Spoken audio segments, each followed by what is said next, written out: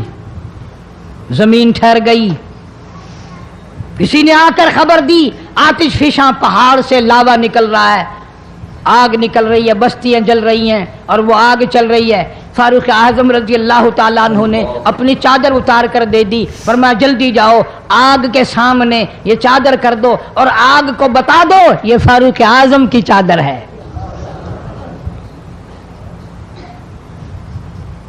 تاریخ شاہد ہے، فاروق اعظم رضی اللہ تعالیٰ عنہ کی چادر کو دیکھ کر آگ بجھ نہیں گئی، بسم نہیں گئی، ختم نہیں ہوئی، واپس ہو کر پہاڑ میں داخل ہو گئی۔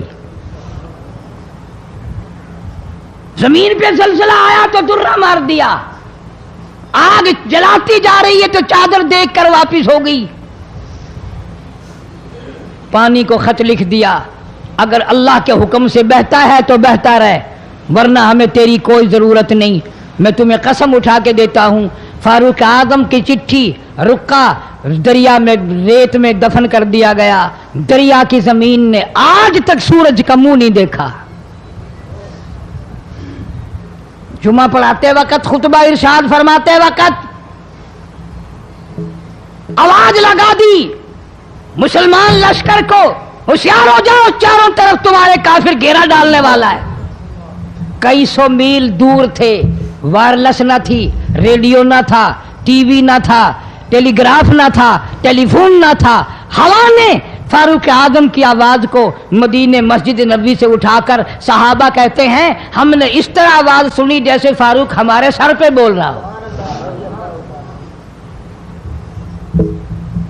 ہوا نے احترام کیا، زمین نے احترام کیا، آگ نے احترام کیا، پانی نے احترام کیا۔ تو اگر احترام نہیں کرے گا تو فاروق کی شان میں کمی نہیں آنے والی۔ اتنا بڑا عظیم جوان کالی کملی والے صلی اللہ تعالی علیہ وسلم نے فرمایا جب فاروق جنت الفردوس میں تشریف لے جائیں گے 70,000 آدمی ساتھ جائے گا، نہ جانے کون خوش قسمت لوگ ہوں گے جو فاروق اعظم رضی اللہ تعالیٰ عنہ کے جھنڈے کے نیچے ہو کر جنت میں جائیں گے۔ اتنا اللہ والا جوان، اتنے خوف والا جوان۔ میں ایک بات عرض کروں گا، اندازہ لگا لینا، تیری بات کا لحاظ کونسلر کرے گا، تیرا لحاظ چیئرمین کرے گا، تیرا لحاظ تھانے دار کرے گا، تیرا لحاظ کوئی معمولی افسر کرے گا، تیرا لحاظ کوئی دنیا دار کرے گا، تیرا رشتہ دار تیرا لحاظ کرے گا، تیرا یار تیرا لحاظ کرے گا۔ فاروق اعظم کی سیرت اور زندگی کے بارے میں اتنی سی بات کروں گا، اللہ تبارک و تعالیٰ کی عطا کا کیا کہنا، اس کی دین کا کیا کہنا۔ جو فاروق فرش پہ پسند کرتا ہے مالک کی کائنات عرش پہ وہی پسند فرماتے ہیں۔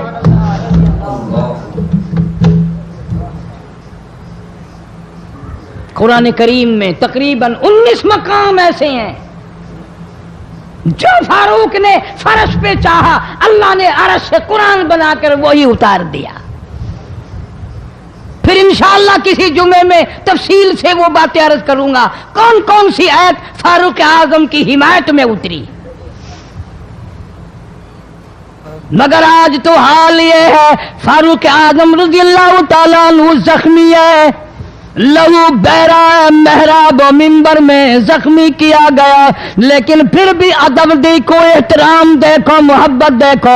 فاروق اعظم نے اپنے بیٹی کو بلایا اور بلا کر کے فرمایا جا عائشہ صدیقہ رضی اللہ تعالیٰ عنہا کو جا کر میرا سلام پہنچا اور جا کر عرض کر دے گنبد خضرا میں تو نے جو اپنے لیے قبر کی جگہ رکھی ہوئی ہے، آج فاروق اعظم بھیک مانگتا ہے، خیرات مانگتا ہے، قبر کے لیے جگہ مانگتا ہے تاکہ نبی پاک صلی اللہ تعالی علیہ وسلم کے قدموں میں آرام کر لوں۔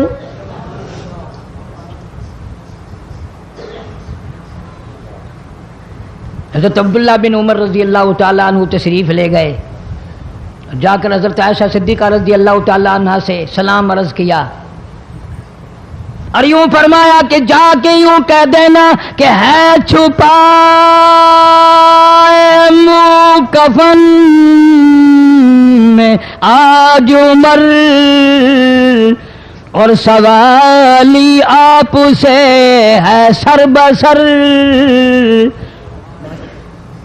فاروق اعظم دنیا سے جا رہا ہے، فاروق اعظم کے آخری سانس ہے، فاروق اعظم جیسا جوان دنیا سے جانے کے لیے تیار ہے۔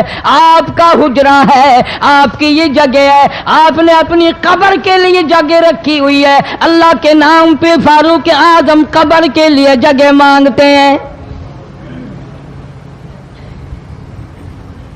حضرت عائشہ رضی اللہ تعالیٰ عنہ فرماتی ہیں کوئی اور مانگتا میں نہ دیتی، اس لیے نہ اور نبی آئے، نہ اور گنبد خضرا بنے، نہ مجھے قبر کی ایسی جگہ ملے، کون دیتا ہے؟ خدا کی قسم اما عائشہ صدیقہ رضی اللہ تعالیٰ عنہ نے وہ صدقہ کیا دنیا کی تاریخ کو شرمندہ کر دیا۔ اسے معلوم ہے کہ مجھے قبر کی جگہ باہر ملے گی، اپنے خامند اور اپنے ابا ابو بکر سے دور ملے گی، لیکن یوں فرمایا عبداللہ مانگنے والا وہ جوان ہے، جواب دیتے ہوئے شرم آتی ہے، مجھے معلوم ہے کہ فاروق وہ جوان ہے جس کو میرے محبوب نے جھولیاں پھیلا پھیلا کر مانگ مانگ کے لیا تھا، اس لیے جواب نہیں دے سکتی، جہاں میں نے اجازت دے دی۔ پر فاروق اعظم رضی اللہ تعالیٰ عنہ کا انصاف دیکھو، واپسی آئے تو فرمایا عبداللہ مجھے اٹھا کے بٹھاؤ، لیٹے لیٹے اما عائشہ صدیقہ کا جواب سننا بے ادبی سمجھتا ہوں،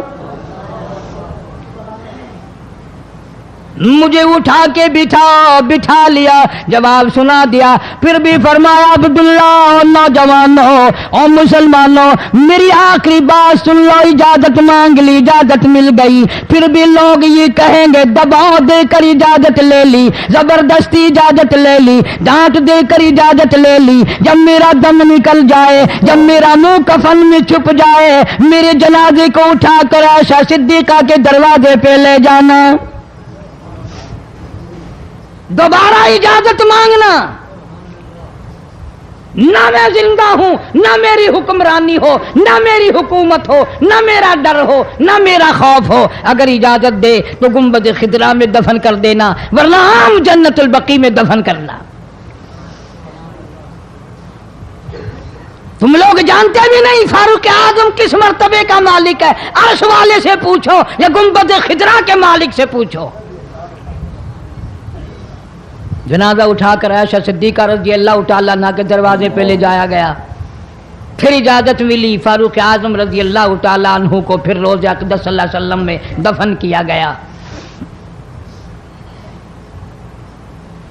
فاروق اعظم کی تاریخ شہادت بھی لوگ یاد نہیں رکھتے، یکم محرم الحرام ہے، محرم کی پہلی تاریخ کو مدینہ پاک میں یہ واقعہ پیش آیا۔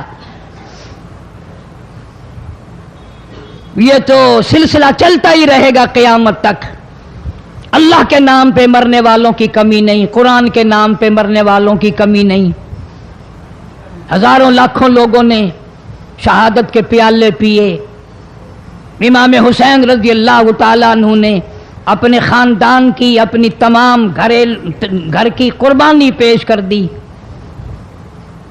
میں اس بات کو تسلیم نہیں کرتا کہ امام حسین حکومت کے لیے مر رہا تھا، حکومت کے لیے لڑ رہا تھا، سلطنت کے پیچھے مر رہا تھا، حکومت اور مال و دولت کے پیچھے مرا تھا، نہیں نہیں، انشاءاللہ اگلے جمعے کو تفصیل سے عرض کروں گا کہ وہ حسین جس کی رگوں میں فاطمہ الزہرا کا خون ہو، وہ حسین جس کی رگوں میں شیر خدا علی مرتضیٰ رضی اللہ تعالیٰ عنہ کا خون ہو، وہ حسین جس کو گھوٹی کالی کملی والے نے صلی اللہ علیہ وسلم نے اپنی لعاب کی دی ہو، وہ دولت کے پیچھے نہیں مر سکتا، وہ قرآن اور ایمان کے پیچھے مر سکتا ہے۔